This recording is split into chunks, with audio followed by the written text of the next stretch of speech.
대림절 세 번째 주일을 우리가 맞이하였습니다.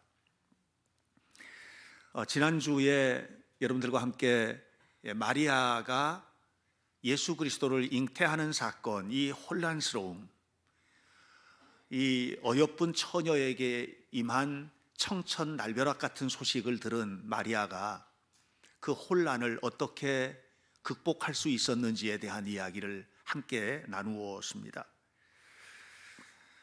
오늘은 그렇게 마리아가 하나님의 은혜를 경험한 이후에 오늘 성경 본문을 보니까 하나님의 이름을 높이 찬양하고 있잖아요. 하나님의 이름을 찬양하는 이 마리아의 노래. 근데 오늘 읽었던 본문은 마리아뿐만 아니라 그 앞에 6개월 전에 아기를 갖지 못하던 늙은 여인 엘리사벳이 아기를 갖게 되거든요. 여기서 태어난 아이가 세례 요한이에요. 세례 요한을 잉태한 엘리사벳이 부른 노래, 그리고 마리아가 부른 노래, 이 찬양을 우리가 함께 좀 생각하면서 은혜를 나누려고 합니다. 그리스도인들에게 있어서 가장 큰 신앙의 특징 중에 하나는 노래라고 생각합니다. 노래는 보통 우리가 이제 즐거울 때 부르는 것이 노래죠. 그러나 때로는 슬픔의 자리에서도 노래를 부릅니다.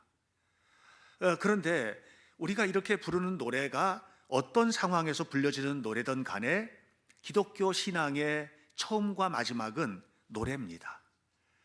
처음 이 땅 위에 하나님의 역사가 펼쳐지던 날도 천사의 찬송이 있었고, 그리고 마지막 모든 것이 끝나고 역사의 마지막 때가 되었을 때에도 요한계시록은 끊임없이 찬양하는 찬양, 거룩한 성도들의 찬양이 기록되어 있는 것을 보게 됩니다. 우리가 흔히 늘 교회 올 때마다 가지고 오셔서 부르는 찬송가, 노래죠. 노래입니다. 거룩한 성도들의 노래입니다. 그런데 이 노래는 행복할 때 부르던 노래들이 그 속에 담겨 있습니다. 하나님께서 베풀어 주신 은혜가 감당할 길 없어서 너무너무 감사한 것을 노래로 표현한 노래가 그 속에는 가득 채워져 있습니다. 성령의 충만함을 받은 자의 노래, 하나님께서 주신 축복과 은혜가 너무 넘쳐서 부르는 노래, 이런 노래들이 찬송가 속에는 담겨 있습니다. 그런데 그런 노래만 있는 게 아니에요. 찢어질 것 같이 아픈 가슴을 부둥켜 안고 부르는 노래, 무너져 내린 건강, 무너져 내린 가정, 삶의 고통 속에서 갈 바를 알지 못하고 갈팡질팡하는 중에 한 줄기 빛처럼 다가온 하나님의 은혜를 붙들고 부르는 노래, 이런 노래들이 찬송가 속에는 담겨 있습니다.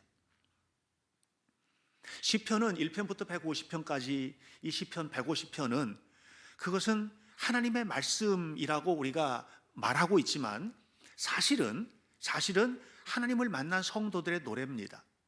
시편 1편부터 150편까지 나오는 모든 것들이 다 노래거든요. 그 속에는 온갖 것들이 들어있습니다. 우리가 이 세상을 살면서 경험하는 모든 상황이 그 속에는 담겨져 있고, 그 모든 상황에서 그들이 어떻게 하나님을 향하여 응답하는지에 대한 내용이 그 속에는 담겨져 있는데, 그것은 바로 노래였습니다. 왜 노래를 불렀을까요?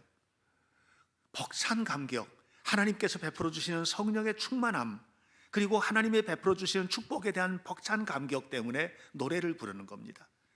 그러나 때로는 만약에 하나님이 아니었으면 이겨나갈 수 없었을 텐데, 하나님 때문에 내가 지금 이 순간 이 고통을 이겨나가고 있습니다.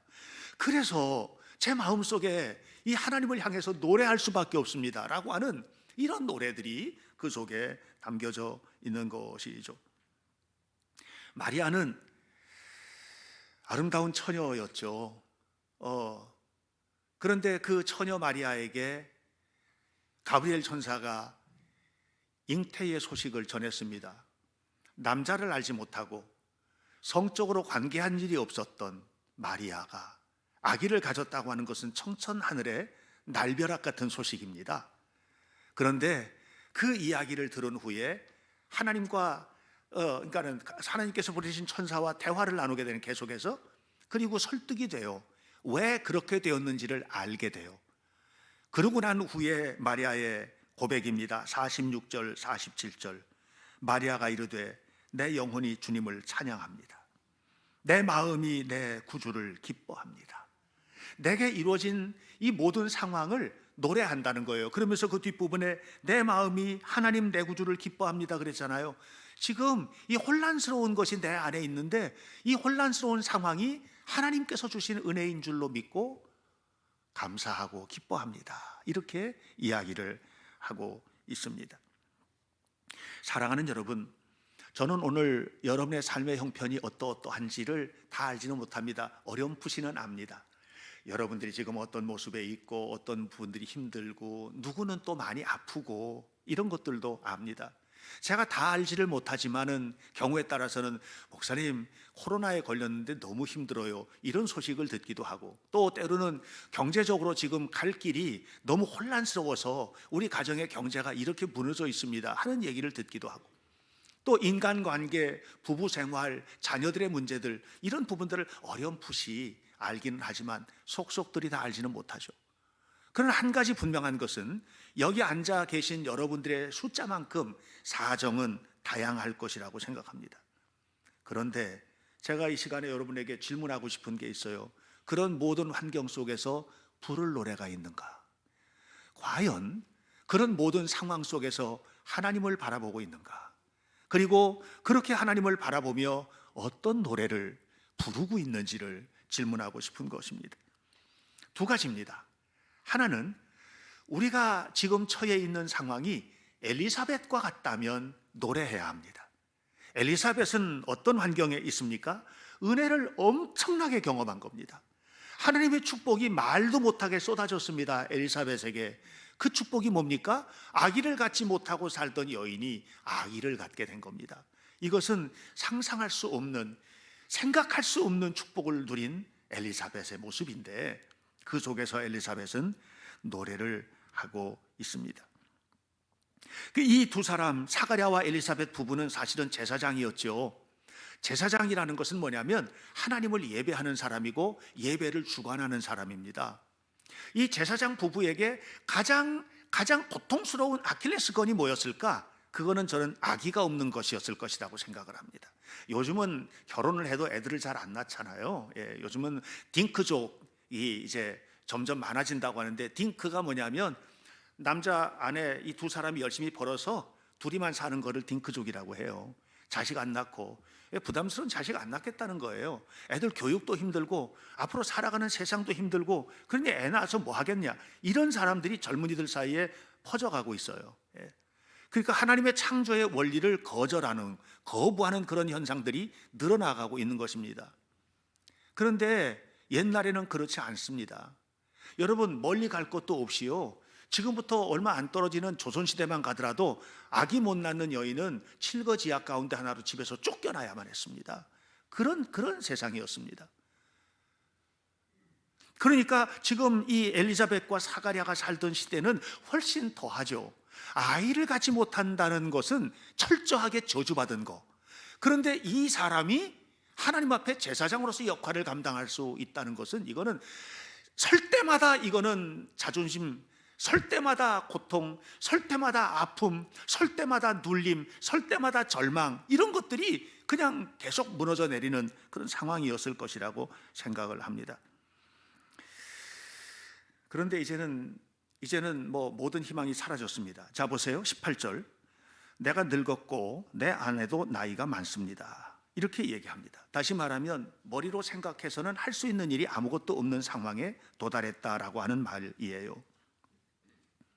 그런데 하나님은 뭐라고 얘기하느냐면 13절, 네 아내 엘리사벳이 너에게 아들을 낳아줄 거야. 자, 엘리사벳과 사가랴의 고백은 나도 늙었고 내 아내도 늙었습니다. 그런데 하나님께서 하시는 말씀은 네 아내 엘리사벳이 너에게 아들을 낳아줄 거야. 이 둘 사이의 차이가 뭔 줄 아십니까? 이것은 이성을 가지고 판단할 것이냐, 신앙을 가지고 바라볼 것이냐의 차이입니다. 여러분, 우리는 이 이성이 작용하는 데까지 최선을 다해서 가서 머리로 생각하고 머리로 이해하고 또 경험한 것을 가지고 판단하고 이런 일에 익숙해져 있습니다. 그러다 보니까 이성을 가지고는 아무리 생각해봐도 할 수 없는 순간을 맞는 거예요. 지금 이 사가랴 부부처럼. 에이, 이건 할 수 있는 일이 없지 않습니까? 아브라함과 그 아내 사례도 똑같은 얘기했잖아요. 내 아내도 나도 나이가 몇인데 100살이나 다 돼서 내 아내도 90살이고 경수도 끊어지고 이제 할 수 있는 일이 없는데, 이게 뭐냐면 이성의 판단이거든요. 신앙은 뭐냐면 이성으로 하여금 마침표를 찍게 하지 마라. 네 머리가 생각하는 것을 가지고 마침표를 찍게 하지 마라. 신앙은 뭐냐? 하나님으로 하여금 말하게 하라. 성경으로 하여금 말하게 하라. 성령께서 말씀하실 때, 성경이 이야기할 때 그 이야기에 대하여 이성이 판단하지 말고 영적으로 아멘하게 하라. 이것이 신앙이에요. 저는 여러분들이 그렇게 살게 되시기를 축복합니다.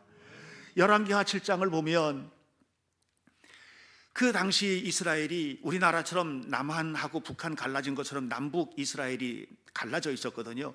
남이스라엘은 유다 왕국, 북이스라엘은 이스라엘 왕국, 이렇게 갈라졌었어요. 그런데 이 북이스라엘 더 북쪽에 아람이라는 나라가 있었는데, 이 나라가 지금의 시리아입니다. 굉장히 강한 나라였습니다. 틈만 나면 쳐들어와서 이스라엘을 괴롭혔습니다. 그런데 한 번은 북왕국 이스라엘을 시리아 군대가 와가지고 그 수도인 사마리아 성을 겹겹이 둘러쌌습니다. 지금은 뭐 냉장고에 바리바리 음식 차려놓고 뭐 라면 같은 것도 쌓아놓고 긴급한 상황에 어떤 문제가 일어나면 먹을 수 있는 구호 양식 같은 것들 얼마든지 충분히 할 수 있지만, 옛날에는 그런 시대가 아닙니다. 한 달만 둘러싸여 있으면은요 먹을 게 없어서 굶어 죽는 겁니다. 이런 꼴이 난 겁니다. 그래서 어떤 일이 벌어졌느냐면 사마리아에서 사람을 잡아먹는 일이 벌어진 거예요. 있을 수 없는 일이죠. 또 썩은 콩을 거래를 하는 겁니다. 심지어는 비둘기똥, 이스라엘은 비둘기를 많이 키웠습니다. 비둘기똥은 퇴비로 쓰고, 비둘기 고기는 이 단백질을 섭취하기 위한 방법으로 쓰고, 또 제사용으로도 쓰고, 이렇게 하기 위해서 비둘기를 많이 키웠는데요, 이 비둘기똥, 사람이 못 먹는 이 똥을 거래를 하는 겁니다. 이런 일들이 벌어지게 된 겁니다. 이게 아주 고통스러운 상황이죠. 그때 엘리사가 그들 앞에 서서 이렇게 말합니다. 여러분 걱정하지 마세요. 내일 아침이 되면 먹을 것이 지천이 될 것입니다. 믿어집니까? 지금 사람을 잡아먹고 비둘기 똥을 거래하고 썩은 콩을 먹어야 되는 이런 상황인데, 내일 아침에 먹을 것이 지천이 될 것이다. 이건 안 되는 거죠. 그래서 나라의 재정을 맡고 있는 장관이 뭐라고 얘기하냐면 이렇게 얘기했습니다. 하나님께서 하늘의 문을 열어도 그 일은 없다. 그건 있을 수 있는 얘기가 아니다. 이게 뭐예요? 이성이 가는 데까지 간 겁니다. 다 계산해보고 다 살펴봐도 있을 수가 없는 얘기라는 거예요. 이게 이성의 작용입니다. 근데 엘리사가 이렇게 말하죠. 내일 이루어질 거야. 네가 네 두 눈으로 볼 거야. 그런데 먹지는 못할 거야. 그리고 그 다음날 아침에 아람 군대가 자중질환에 빠져서 하나님께서 역사하셔가지고 이 사람들이 그냥 뿔뿔이 흩어지는 일들이 벌어지게 되고, 그렇게 뿔뿔이 흩어지는데, 왜냐하면 갑자기 막 두려운 마음들이 생기면서 다 흩어진 거예요. 그리고 그들이 가져왔던 군량미, 그들이 쌓아놨던 양식들, 그것이 지천으로 쌓이게 됩니다. 사람들이 그걸 가지려고 쏟아져 나가는데 이 장관이 그걸 봅니다. 그리고 나가는 사람에게 밟혀 죽고 말았습니다. 저는 여러분들이 이성의 작용은 굉장히 중요합니다. 잘 생각하십시오. 잘 판단하십시오. 잘 생각해서 할 수 있는 일이 있다면 그 다음에는 뭐예요? 신앙으로 말하게 해야 돼요. 하나님, 이거 제가 할 수 있을 것 같습니다. 하나님 도와주세요. 마침표는 믿음이 찍는 겁니다. 도저히 할 수 없는 상황이 된다면 어떻게 해요? 하나님, 제 힘으로는 도저히 못합니다. 하나님 도와주십시오. 신앙이 마침표를 찍게 하는 겁니다. 이것이 믿음의 사람들의 삶이에요. 저는 여러분들이 이 삶을 살아가시기를 주님의 이름으로 축원합니다. 사가랴와 엘리사벳은 이성이 마침표를 찍었어요. 그 자리에 하나님의 성령께서 개입하셨고 아들을 낳을 거야. 그리고 실제로 그 일이 벌어지게 되잖아요. 24절에 수태하게 됩니다. 엘리사벳이. 그러자 엘리사벳도 사가랴도 하나님을 높이 찬양하게 됩니다. 어떤 찬양이에요? 은혜 받은 자의 고백이에요. 도저히 할 수 없는 일을 하나님이 하셨다, 이걸 찬양하는 것입니다. 여러분들이 지금 현재가 여러분들이 열심히 노력해서 걸어온 길이라 할지라도, 그래서 내 삶이 지금 현재가 여기 왔다 할지라도, 또 거꾸로 여러분의 지금 현재가 아무리 생각해도 왜 내가 여기 서 있어야 될지 모르는 그 삶의 자리에 왔다 할지라도, 그래도 그 속에서 하나님을 다시 바라보시고 하나님께서 내게 베푸신 은혜, 그리고 또 함께 하실 모든 사랑을 기억하면서 노래하며 주의 길을 걷는 성도들이 되시기를 주님의 이름으로 간절히 축복합니다. 이것이 엘리사벳이 부르는 전반부의 노래예요. 마리아의 노래가 이제 계속이 됩니다. 마리아는 믿음으로 부르는 노래입니다. 마리아는 지금 물론 아기를 메시아를 잉태했으니까 받은 은혜도 크죠. 그러나 마리아는 사실은 엄청 혼란스러운 겁니다. 왜냐하면 여러분, 마리아의 나이가 지금처럼 30 초반에, 요즘은 30대 초반에 시집을 가고 결혼을 하고 남자 장가가고 해도 이른 나이라고 그런답니다. 예? 우리 어머니는 20이 넘어서 결혼을 하셨는데 그 당시에 20이 넘어서 결혼을 하신 것이 노처녀였답니다. 큰일 났다, 20이 넘었는데 어떡하나, 이랬었대요. 그 시대는 그랬대요. 그러니까 10대 후반이면 다 시집가고 장가가는 겁니다. 그 당시에는 그런 나이인 겁니다. 그런 것들을 이제 비유해 볼 때 마리아의 나이도 그 비슷한 나이였어요. 지금 고등학교 2학년 3학년 정도 나이 되지 않았을까, 이렇게 생각이 이제 저는 드는데요. 이런 이제 어린 처녀가 갑자기 하나님의 천사가 보낸 천사의 얘기를 들으면서 너 아들을 낳을 거야 이랬을 때 이 혼란스러움이라는 게 얼마나 컸겠냐는 거예요. 그런데 마리아가 하나님 앞에 무릎을 꿇고 또 가브리엘 천사가 얘기하는 것을 귀담아 들으면서 마음의 깊은 은혜를 받았습니다. 그리고 이렇게 믿음으로 고백합니다. 38절입니다. 주의 여종이오니 말씀대로 내게 이루어지게 하옵소서. 거절해야 되는 상황인 거예요. 이건 내가 왜 아이를 이렇게 거절해야 되는 상황인 거예요. 근데 그게 아니라 뭐라고 얘기하고 있어요? 주님의 말씀대로 되기를 원합니다. 받아들이고 있어요. 이 속에서 지금 작동하고 있는 것이 뭐냐면 믿음이에요. 믿음. 하나님이 하시는 일에 대한 믿음, 하나님의 하시는 역사에 대한 믿음이 그 속에 담겨져 있습니다. 이때 주의 여종이오니 말씀대로 내게 이루어지길 원합니다 라고 하는 것은 뭐냐면 하나님의 말씀을 들은 마리아가 그 말씀에 대해서 반응하는 겁니다. 여러분, 하나님의 말씀을 들으면 다 마리아처럼 반응하지 않습니다. 두 가지로 반응합니다. 이성이 작동되어서 반응할 수 있고 영성이 작동되어서 반응할 수 있습니다. 이성이 작동되어서 반응하는 것은 요나같이 반응하는 겁니다. 요나에게 하나님의 말씀이 임했습니다. 요나에게 하나님의 말씀이 임해서 하나님께서 요나에게 이렇게 말씀하셨습니다. 너 니느웨로 가서 하나님의 말씀을 전해라. 이때 요나의 머릿속에 이성이 작동하기 시작합니다. 그 원수 나라인데, 그 원수의 나라에 내가 왜 가?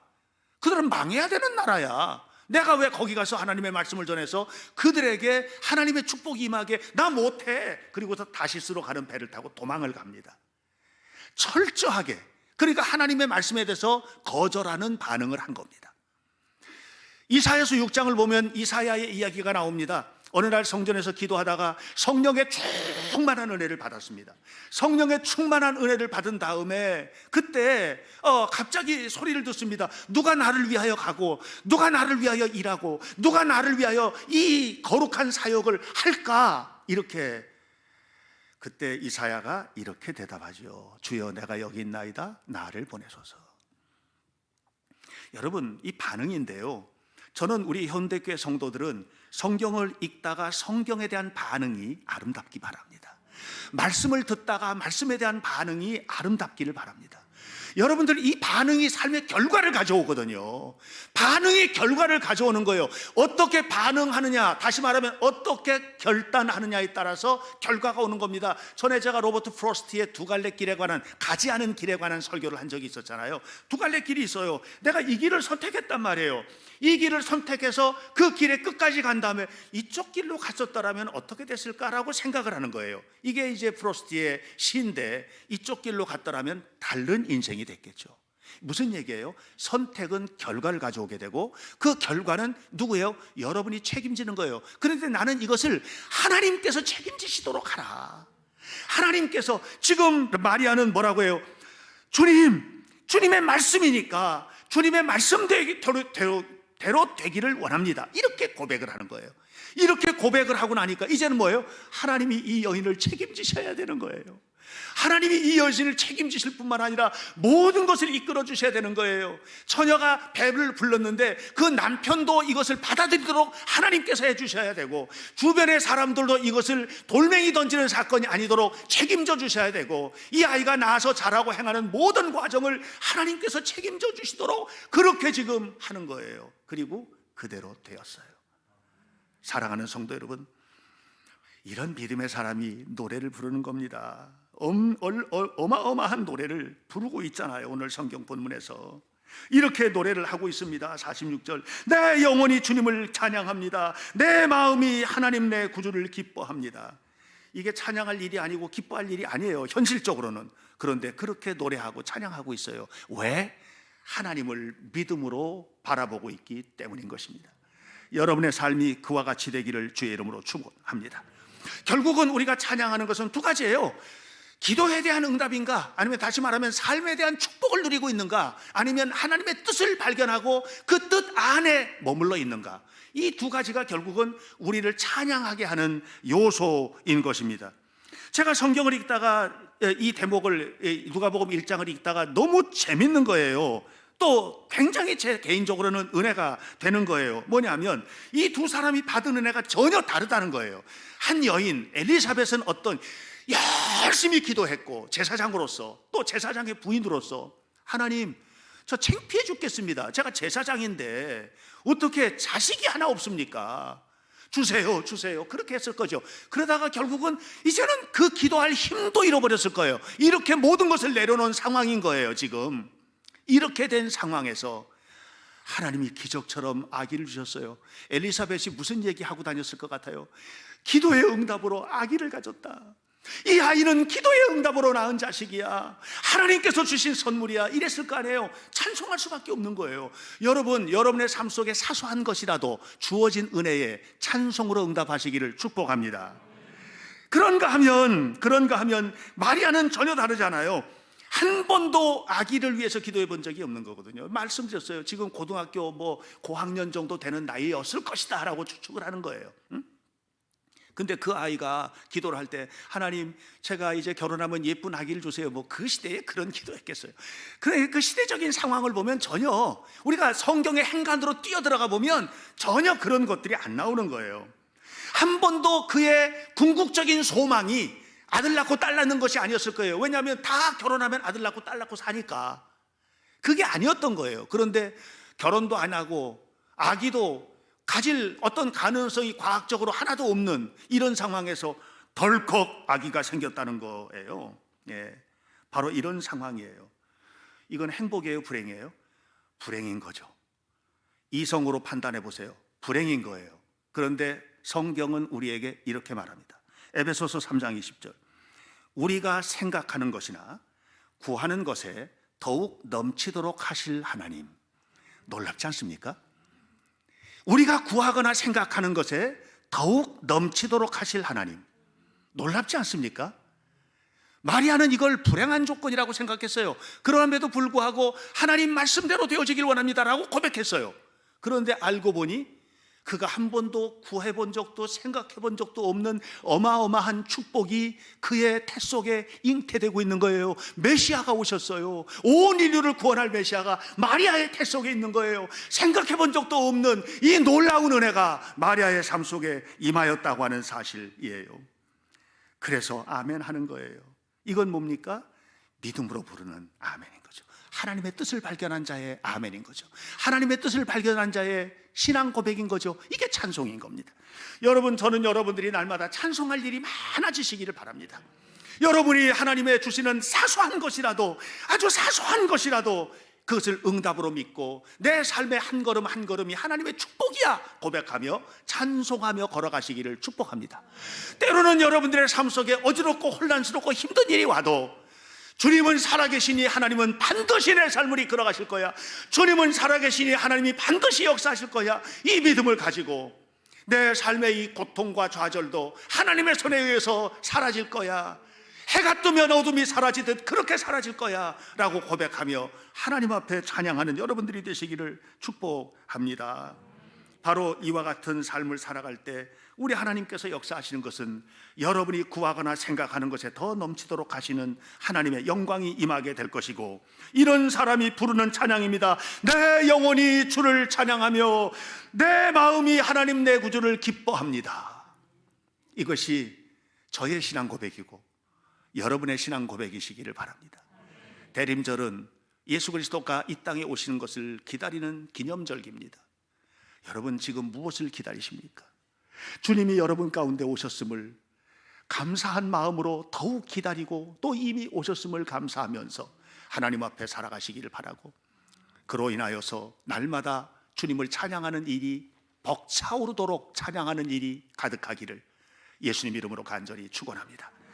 기도하겠습니다.